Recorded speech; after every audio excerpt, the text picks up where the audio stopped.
Hi students, I am going to discuss the second topic in the first unit. The topic is embedded system versus general computing systems.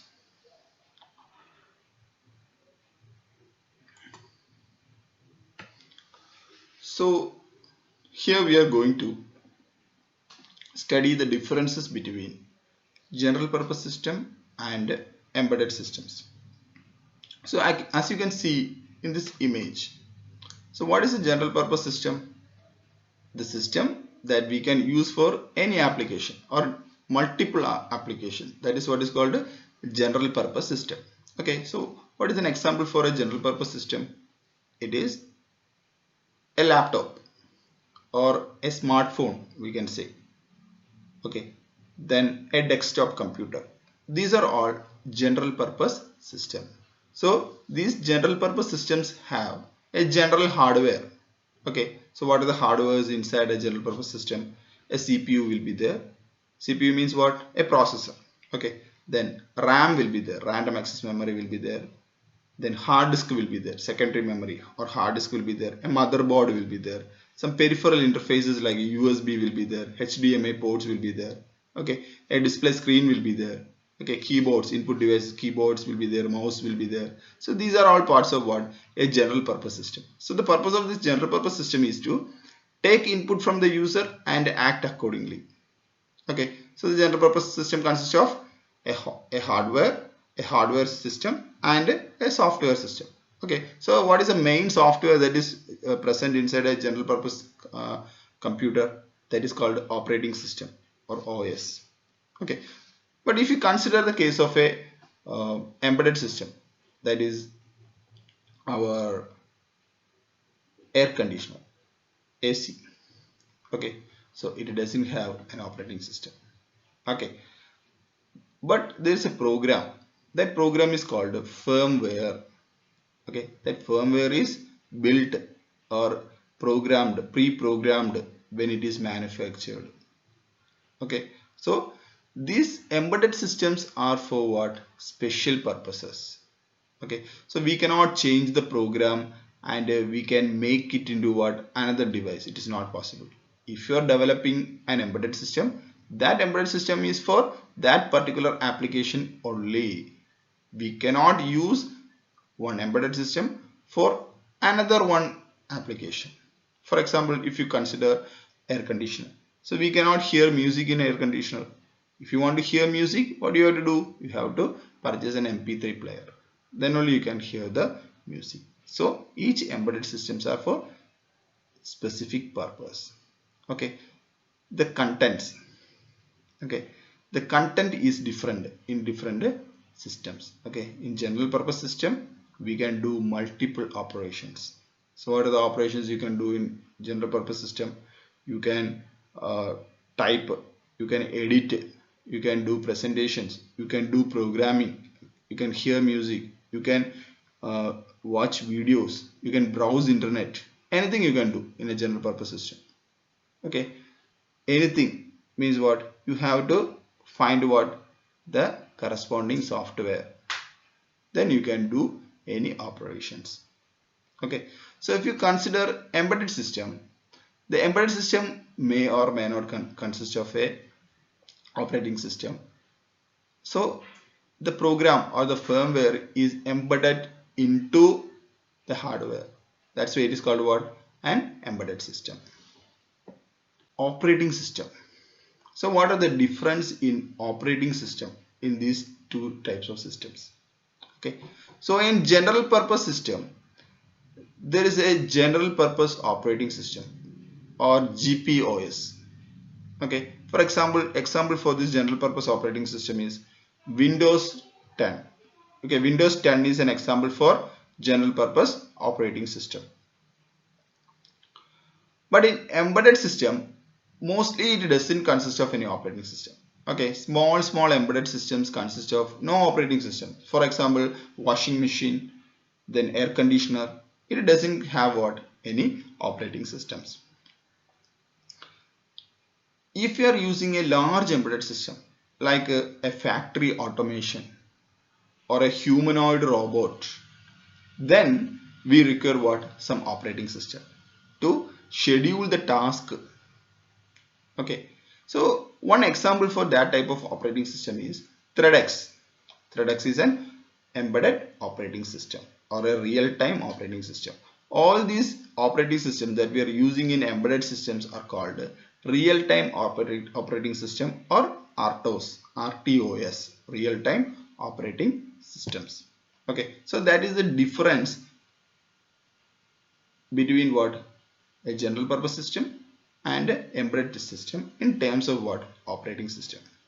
Okay, so embedded system may or may not contain what? An operating system, but a general purpose system must need what? An operating system.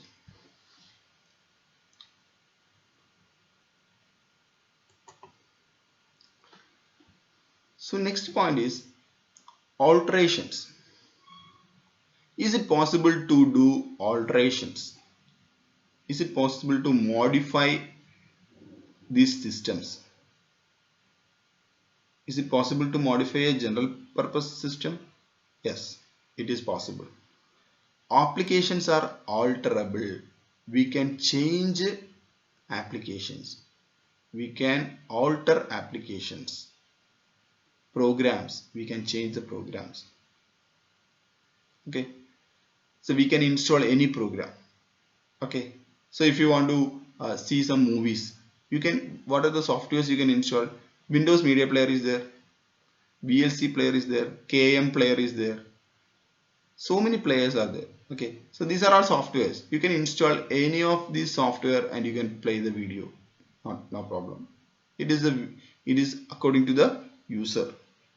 If you want to change the operating system, is it possible or not? It is possible. Okay, we are using Windows 7.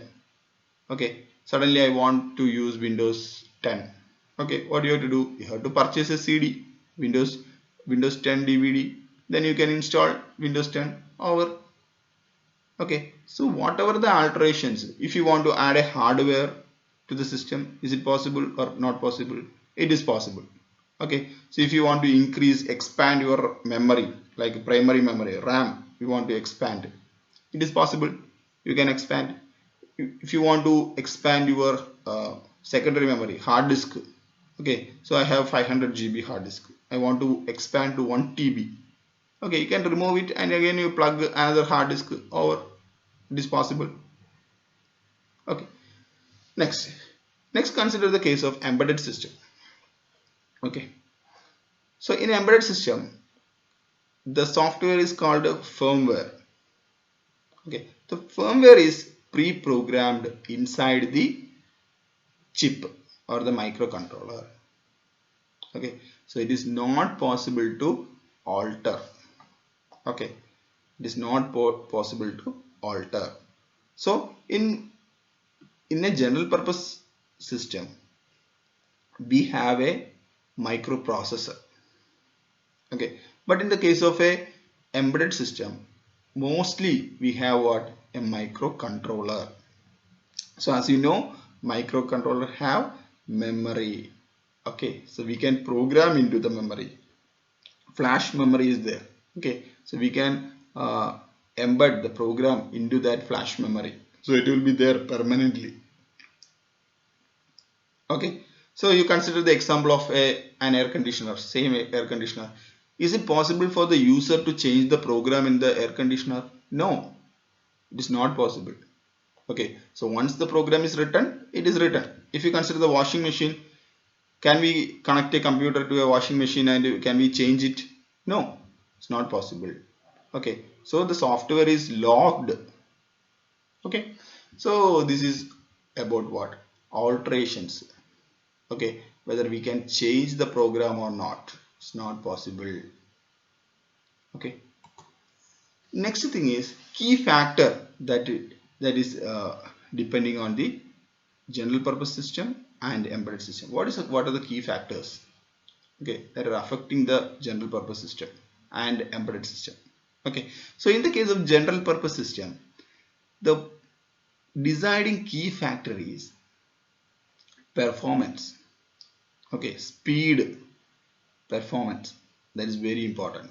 Okay, for example, how we can analyze the performance. Okay, suppose some graphical games are there. Okay, so if you want to run a game, whether the system is capable of running the game or not. Okay, that is the performance. Whether it is giving a response fastly, that is a performance. Speed. Okay, so whenever we are running a program, it should be run very fastly in a fast manner. Okay, so that is about what? The speed. Okay, so in general purpose computer, we look into what? Speed or performance only. Okay, we will not consider any other factor. But in the case of embedded system, some other factors are there. What are the other factors? Performance is obviously a factor. Okay, so every system, whether it is a general purpose system or embedded system, it must perform well. Okay, so in addition to that, we have to consider the power requirements. Okay, so all the components, we have to design the embedded system in such a way that each component use minimum power. Okay, then memory usage. Okay, so in embedded system, limited memory will be there because embedded systems are in compact size, right? Compact size. So we have to use minimum memory. So the memory is also a key deciding factor.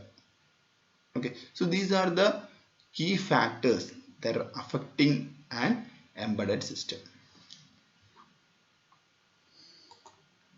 Another one parameter is power consumption. So that we discussed in the key factor also, power consumption. Okay, so in the case of power consumption, the general purpose computer consume more power. As you can see, uh, system, your computer system, so it is having so many components. Okay, big components are there, motherboard is there, fan is there inside, the processor is there, processor will dissipate heat. Okay, so it requires what? More power. Okay, but in the case of embedded system, most of the embedded system, I'm not saying like all embedded system will consume less power, but most of the embedded system, small gadgets, okay, so they are designed in such a way that they consume what? Small amount of power. Okay, so power is also a very important factor that is deciding the performance of this embedded system and general purpose computing system. Next one is response time. Response time. How a general purpose computer will respond. How an embedded system will respond. Okay. How much time an embedded system requires to respond. So these are very important. Okay. But in the case of general purpose system, the response time is not critical. Okay. So we will not bother about what? The response time. Okay. It's not a critical thing. Okay, but in the case of embedded system, some applications, as I told in the case of medical applications or military applications, okay, response time is very important. Okay, so the embedded system must keep that response time. Okay, otherwise what we will call that type of system that requires critical response time, those systems are called real time embedded systems. Real-time embedded systems. So real-time embedded systems will respond within a particular period of time. Okay, then the last comparison is execution. So what type of execution it will perform? Okay, the embedded system will perform what type of execution? Okay, so it can be deterministic or it can be non-deterministic. So what is this deterministic? Okay, so suppose we have an input state x. Okay, input is always represented as x, and we have a function f. Okay, so if we apply a function f on this input state x, it will produce same state y in finite time. Okay, any time if you are applying this function to X, it must produce what? The same output Y. Okay, the output must not change. So that type of system is called a deterministic system or deterministic execution. Okay, in the case of general purpose system, it is not mandatory that the system must be deterministic. Okay, but in the case of embedded system, the system need to be deterministic in hard real-time application. Hard real-time means what? The output must be generated in a precise manner within a particular time limit. That is what is called what? Hard real-time systems. Okay, so these are the comparison between an embedded system and a general purpose computing system. Okay, so which one is better? A general purpose computing system is better or a embedded system is better? So we cannot say which one is better. Why we cannot say which one is better? Because each of these are having what? Its own merits and demerits. Okay, so if it is depending on the application. Okay, whether you want to use a computer, a general purpose computer, or an embedded system. For some specific applications, we have to depend on what? We cannot depend on what? General purpose computer system. So we have to depend on what? An embedded system. Okay, in some applications we have to use a computer instead of an embedded system. Okay, so it is entirely depend on the user and the applications which system we are using. But this is just a comparison how these two things work. Okay, thank you students. So if you have any doubts, you can contact in this email ID. Thank you.